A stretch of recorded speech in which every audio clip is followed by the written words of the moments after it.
Morning. तो आज हम बात करने वाले हैं पीसीओडी के केसेस में कैसे हम लोग ना मेडिसिन के लिए अप्रोच करें। इसके लिए बहुत ज़रूरी होता है कि हमें बीमारी के बारे में बहुत अच्छे से पता हो। जैसे क्या आपको पता है कि जो ओवराइटिस के केसेस है, ओवराइटिस के केसेस में उसमें फीवर होना, हेडेक होना, नोजिया होना, वोमिटिंग होना, डायरिया होना कॉमन है। एंडोमेट्रियोसिस में जो गैस वाले सिम्टम है, हैवीनेस वाले सिम्टम हैं, उनका पेन जो स्टिचिंग है, पिंचिंग है, वो कॉमन है। क्या आप जानते हैं कि पीसीओडी और हाइपोथायरॉयडिज्म में कितनी ज़्यादा कॉमन चीज़ें हैं? क्या आपने नोटिस किया है कि जब एमिनोरिया हो तो जो सिंपली ओवेरियन हार्मोन का अर्ली मीनोपॉज जैसा हो जाता है वो पीसीओडी नहीं होगा। तो बहुत सारी चीज़ें हैं। बेसिकली हमको कॉमन सिम्टम पता होने चाहिए उस बीमारी के और उससे मिलती जुलती बीमारी के, और उनके पेक्यूलियर भी पता होने चाहिए, रेयर भी पता होना चाहिए। अब ये एक ज्ञान का पोटली हो गई। दूसरी हो गई मेडिसिन्स की। मेडिसिन्स की हमें ना हर तरीके से पकड़ आनी चाहिए, किस पर्टिकुलर में है, इसका पैथोफिजियोलॉजी क्या है, इसके कॉमन सिम्टम क्या है, जनरल सिम्टम क्या है, इसका मेंटल कौन से एरिया में ज़्यादा ना डोमिनेट करता है, क्या ये चेयरफुल है, क्या ये एंशियस है। जैसे क्या आप एक चेयरफुल पेशेंट में नक्स वोमिका देना चाहेंगे? क्या आप एक शांत स्वभाव में कैमोमिला देना चाहेंगे? तो हम ये नहीं चाहते कि आप ना मेंटल में बिल्कुल डूब जाएं और खो जाएं और बाल की खाल निकालने नहीं, लेकिन आपको जो उसका बेसिक मेन है उसका अंदाज़ा होना चाहिए। रही बात बुक्स की, कौन सी से शुरू करना चाहते हैं, अलग अलग प्रेफरेंसेस होती हैं, लेकिन हम कहेंगे आप नैश ज़रूर पढ़ें, फेरिंगटन की क्लिनिकल मटीरिया मेडिका ज़रूर पढ़ें, बोरिक तो आप पढ़ते ही पढ़ते होंगे, क्लार्क में जो क्लिनिकल के बारे में दे रखा है वो ज़रूर पढ़ें। फिर फुर्सत मिले कैंट की तरफ जाएं, डायलर की तरफ जाएं, और फिर लिटरेचर में हम तो कहेंगे हेरिंग के गाइडिंग सिम्टम भी पढ़ें, लाइब्रेरी में खूब समय बताएं। तो चलिए वापस आते हैं पीसीओडी में। तो हम लोगों ने केस टेकिंग के केसेस में बात की ना कि पेशेंट आएगा, बहुत अच्छे से आप आते ही पहचान लेंगे कि अरे इसका चेहरा ऐसा क्यों है, स्किन ऐसी क्यों है, हेयर ऐसे क्यों है, वजन ऐसा क्यों है। अब हम ना दो तरीके से डिवाइड कर सकते हैं मेडिसिन के अप्रोच को, एक पर्टिकुलर और एक ऐसी कॉन्स्टिट्यूशनल मेडिसिन जो पर्टिकुलर भी कवर करती हूँ। जैसे पर्टिकुलर में ज़रूरत कहाँ पड़ेगी, जब पेशेंट किसी सिम्टम को बहुत ज़्यादा कह रहा हो, एक तो वो हो सकता है इमीडिएट नीड, या फिर जैसे ब्लीडिंग है या इन्फेक्शन है। तो मान लीजिए एक पेशेंट है जो एमिनोरिया लेके आया है। अब आपको पहले पहचानना होगा ये पीसीओडी की वजह से है या किसी और कारण की वजह से है।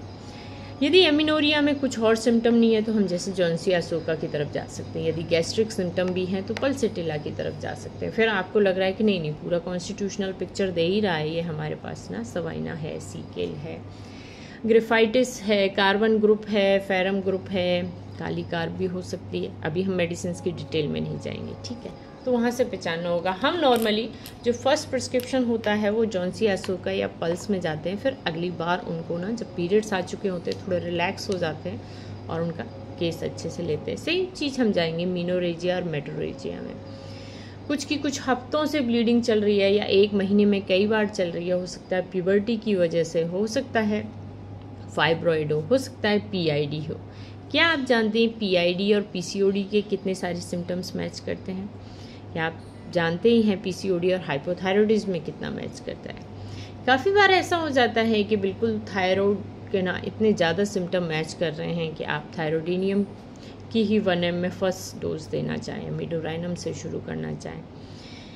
यदि ब्लीडिंग बहुत ज़्यादा है तो हमारी पहली चॉइसेस होती हैं एरेजरॉन और मिलीफोलियम। सिम्टम्स के अकॉर्डिंग आप डिवाइड कर सकते हैं। फिर जब उनकी ब्लीडिंग थोड़ी कम हो चुकी होती तो फिर हम कौन से पे जाएंगे, वही कॉन्स्टिट्यूशनल पे जाएंगे। आप ना स्नेक रेमेडी में ढूंढना चाहेंगे, लेग ग्रुप में देखना चाहेंगे, टेरेंटुला तो नहीं है, वेरिट्रम तो नहीं है। काफ़ी बार हम लोगों को कॉज के हिसाब से भी मेडिसिन प्रिस्क्राइब करनी होती है, जैसे कि इमोशनल कॉजेज़ हैं तो इग्निशिया को आप अच्छे से जानते ही हैं, एसिड फॉस को जानते ही हैं, नेट्रम्यूर को जानते ही हैं, कैमोमिला को जानते ही हैं। तो किसी चीज़ में कॉज एकदम स्टेफ बहुत अच्छा बहुत जगह से काम करती है, लेकिन आपके ना केस टेकिंग के समय पूरे में कॉज भी जानना होगा। ऑल ओवर डिजीज़ को जब हम लोग केस टेकिंग में पहचान रहे होते हैं तो हमें ना केवल ना उनका फंडामेंटल कॉज पहचानना है या जो बेसिक डिजीज़ कैसे हो रही है पैथोजेनेसिस नहीं, उसका मेंटेनिंग, क्योंकि आप जानते हैं ना पीसीओडी 15 दिन में वापस आ सकता है। तो चलिए फिर आगे बढ़ते हैं। हम लोगों ने एमिनोरिया देख लिया, मीनोरेजिया, मेट्रोरेजिया देख लिया। अब हम जाते हैं बैक एक पे।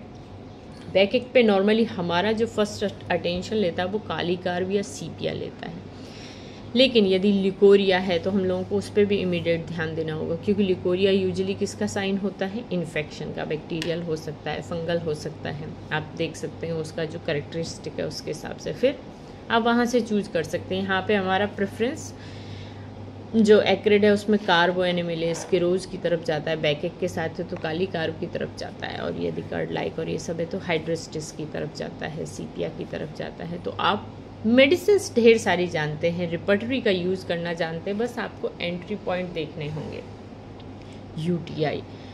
यूटीआई और पीआईडी यानी कि PCOD plus UTI, PCOD plus PID या केवल पीआईडी, इन तीनों के सिम्टम्स बहुत मैच करते हुए लग सकते हैं। और आपका हो सकता है प्राइमरी सिम्टम जो हो ना वो ओवरी से रिलेटेड ना लगे, लेकिन आप देखेंगे बहुत सारे में इतना हेडेक प्रीडोमिनेट करता है कि आपको स्पाइजीलिया, सेंगुनेरिया या कालमिया या नक्स वोमिका इनके बारे में सोचना पड़ जाता है। कुछ में नोजिया और वॉमिटिंग इतना प्रीडोमिनेट करता है तो आप टवेकम के बारे में सोचेंगे, एपिकॉक के बारे में सोचेंगे, नक्स के बारे में सोचेंगे, फेरम के बारे में सोचेंगे, कॉल्चिकम, आर्सेनिक के बारे में। कुछ में वीकनेस बहुत प्रीडोमिनेट करती है तो आप कोकुलस के बारे में जाएंगे, स्टेनम के बारे में जाएंगे, एल्यूमिना के बारे में जाएंगे, पूरा कार्बन ग्रुप है।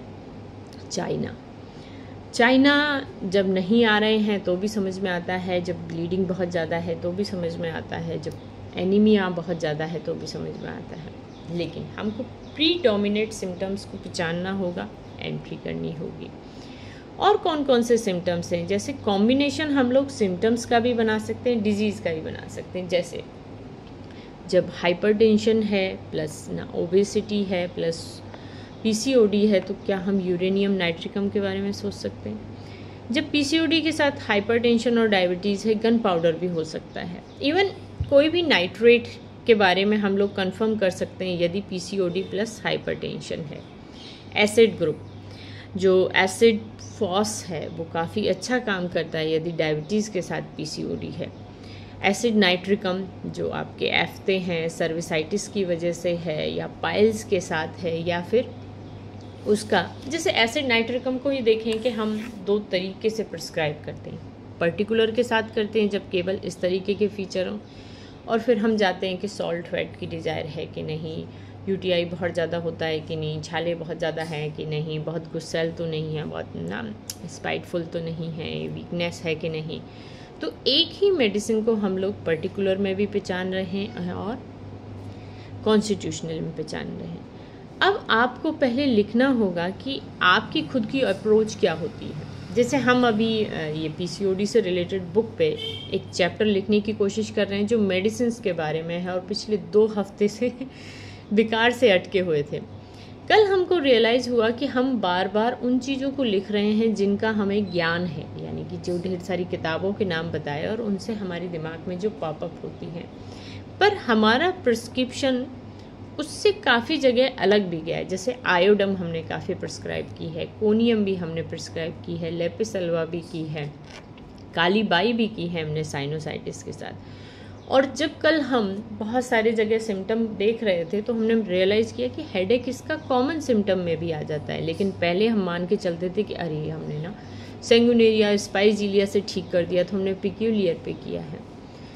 तो हमको हमारा खुद का ऑब्जर्वेशन समझना होगा, अपनी अप्रोच को समझना होगा, फिर हम लोग आगे बढ़ सकते हैं। पैथोफिजियोलॉजी डिजीज़ की और मेडिसिन की दोनों की हमें बिल्कुल क्लियर हो तो फिर हमारे लिए कुछ भी मुश्किल नहीं है। हम जानते हैं कि कैंथेरिस ना इसमें भी काम करेगा जब यूटीआई के साथ है, पीआईडी के साथ है, और केवल पीसीओडी है तो भी काम करेगा यदि सिम्टम्स मैच कर रहे हैं। पर क्या हम कैंथेरिस की पैथोफिजियोलॉजी जाते हैं? तो चलिए इतना ही कंफ्यूज करते हैं आज। फिर हम आपके लिए ना एक्सक्लूसिव मेडिसिन के लिए कोशिश कर रहे हैं कि कुछ लिख पाएँ और शायद आसान शब्दों में समझ पाएँ। Thank you.